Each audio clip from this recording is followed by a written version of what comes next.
Hello, നമ്മൾ ഇന്നലെ രാത്രി അഹമ്മദാബാദ് എത്തി. ആതിരയുടെ ഫ്രണ്ടിൻ്റെ വീട്ടിലായിരുന്നു സ്റ്റേ ചെയ്തത്. ഇന്ന് നമ്മൾ നേരെ ഉദയ്പൂർക്കാണ് പോകുന്നത്. അത്യാവശ്യം റൈഡ് ചെയ്യാനുണ്ട്. അപ്പോൾ രാവിലെ തന്നെ ആതിര പാക്കിങ്ങിൻ്റെ തിരക്കിലാണ്. അപ്പോൾ ഇന്നലെ നമ്മൾ സെയിൽ ചെയ്ത ക്യാഷിന് നമ്മൾ ഇന്ന് ഡൊണേഷൻ ചെയ്യാനാണ് ഉദ്ദേശിക്കുന്നത്. അപ്പോൾ ഡൊണേഷൻ ചെയ്യാൻ വേണ്ടിയിട്ട് നമുക്ക് കുറച്ച് സാധനങ്ങൾ പർച്ചേസ് ചെയ്യണം.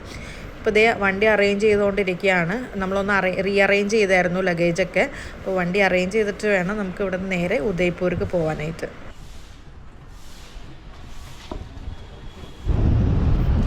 നമ്മൾ റൈഡ് സ്റ്റാർട്ട് ചെയ്തിട്ട് ഏകദേശം 45 കിലോമീറ്റർ കൂടുതലായി. പക്ഷേ ഇതുവരെ നമുക്ക് നല്ലൊരു ഷോപ്പ് കിട്ടിയിട്ടില്ല.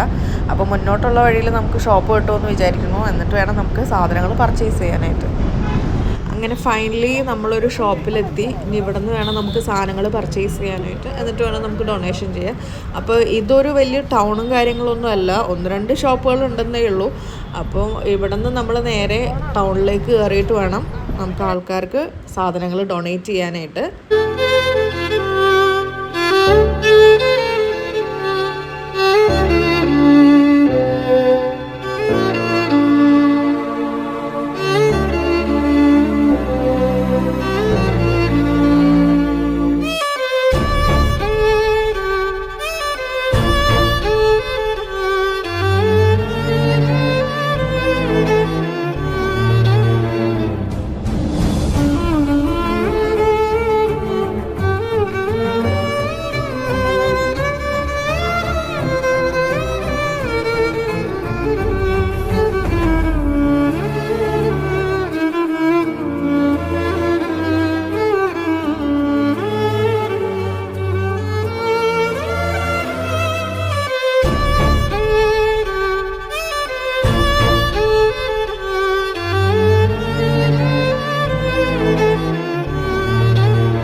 ഡൊണേഷനൊക്കെ കൊടുത്തു കഴിഞ്ഞിട്ട് ഉദയ്പൂരിലേക്ക് പോവുകയാണ്. പോകുന്ന വഴി നമ്മൾ ഒരു ഷോർട്ട് കട്ട് അടിക്കാമെന്ന് വിചാരിച്ചാണ് ഈ വഴി കയറിയത്. പക്ഷേ ഗൂഗിൾ മാപ്പ് നമ്മളെ ചതിച്ചു. അപ്പോൾ ആണെങ്കിൽ ദാഹിച്ചിട്ട് ഒരു രക്ഷയില്ല. വെള്ളം കുടിക്കാമെന്ന് വിചാരിച്ചിട്ട് ഇവിടെ കടകളോ ഒരു കടയില്ല. ഇതുപോലെ ഒരു കാട്ടിലൂടെ പോയിക്കൊണ്ടിരിക്കുകയാണ്. നമുക്കാണെങ്കിൽ ദാഹിച്ചിട്ടൊരു രക്ഷയില്ല. ഇനിയിപ്പോൾ ഏതെങ്കിലും ഒരു വീട് ഇതിൻ്റെ ഉള്ളിൽ കാണുകയാണെങ്കിൽ നമ്മൾ അവിടെ കയറിയിട്ട് വെള്ളം കുടിക്കാമെന്നാണ് വിചാരിക്കുന്നത്.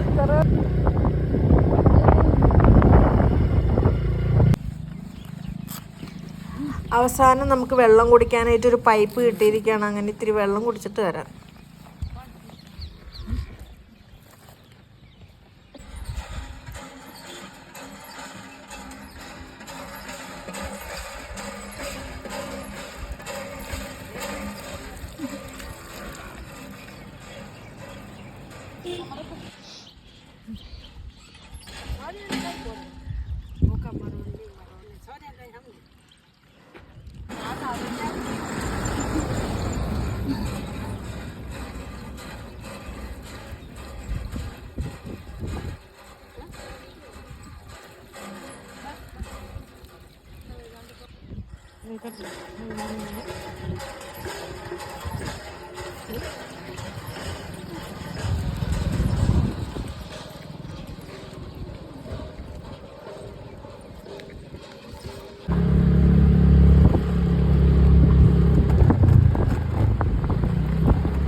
ഫോണിൽ കൊടുക്കണേ.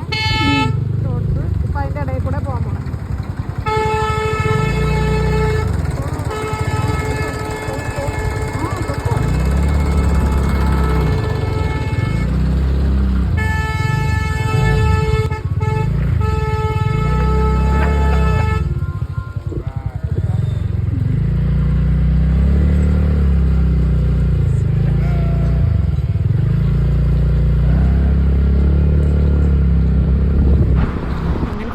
നമ്മൾ ഇത്തിരി രാത്രിയായാലും ഉദയ്പൂർ എത്തിയിരിക്കുകയാണ്. ഇന്നിനി വീഡിയോസൊന്നും എടുക്കുന്നില്ല, ആകെ ടയേർഡായി. നാളത്തെ വിശേഷങ്ങളായിട്ട് വേറൊരു വീഡിയോയിൽ കാണാം. Bye bye.